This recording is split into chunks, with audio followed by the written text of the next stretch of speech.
வரப்போகிற ஃபெஸ்டிவ் சீசனுக்காக என்னோட கிச்சனில் இருக்க பிளாஸ்டிக் ஐட்டம் எல்லாத்தையும் தூக்கிட்டு நல்லா கிளாஸ் கண்டெய்னருக்கு மாறணும்னு நினச்சேன். நெஸ்ட் ஏஷியாவில் ஆஃபர் அண்ட் டிஸ்கவுண்ட் போயிட்டுருக்கனால இந்த கிளாஸ் ஜார் வித் கிளிப்லெட்ஸ் தான் வாங்கியிருந்தேன். செட் ஆஃப் 4000 mlயும் செட் ஆஃப் 4500 mlயும் வாங்கியிருந்தேன். ஏன்னு பார்த்தீங்கன்னா அரேஞ்ச் பண்ணி வைக்கும் போது பார்க்குறதுக்கும் எடுக்கிறதுக்கும் ஈஸியாக இருக்கும், அழகாகவும் இருக்கும். எல்லாமே ப்ரீமியமான குவாலிட்டி கிளாஸ் ஜார் பண்ணியிருக்காங்க. இதுவும் 1 லிட்டர் ஏர்டைட் கண்டெய்னர்ஸ் தான்.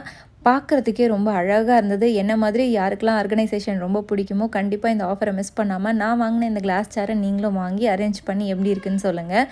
இவங்ககிட்ட இது மட்டும் இல்லாமல் home decor items, kitchen item, serving purpose item அப்படின்னு ட்ரெண்டியாக யூனிக்கான ப்ராடக்ட்ஸ் எல்லாமே இருக்குது. என்னோட பர்சனல் ஃபேவரெட்னு பார்த்தீங்கன்னா இந்த சாப்பிங் போர்டு தான். பர்ஃபெக்டான சைஸில் அழகாக இருந்தது. இந்த குட்டி பிளேட் ஆத்தியக்காக வாங்கினேன். இந்த நிட்டோரி பாட் வந்து மைக்ரோவேவ் சேஃப், சமைச்சிட்டு அப்படியே டைனிங் டேபிளில் சர்வ் பண்ணிக்கலாம். இந்த டால் கிளாஸோட பேட்டர்ன் எனக்கு ரொம்ப பிடிச்சிருந்தது. இந்த ப்ராடக்ட் எல்லாமே என்னோட பர்சனல் ஃபேவரெட். கண்டிப்பாக நெஸ்ட் ஏஷியா வெப்சைட்டை போய் செக் பண்ணி பாருங்கள்.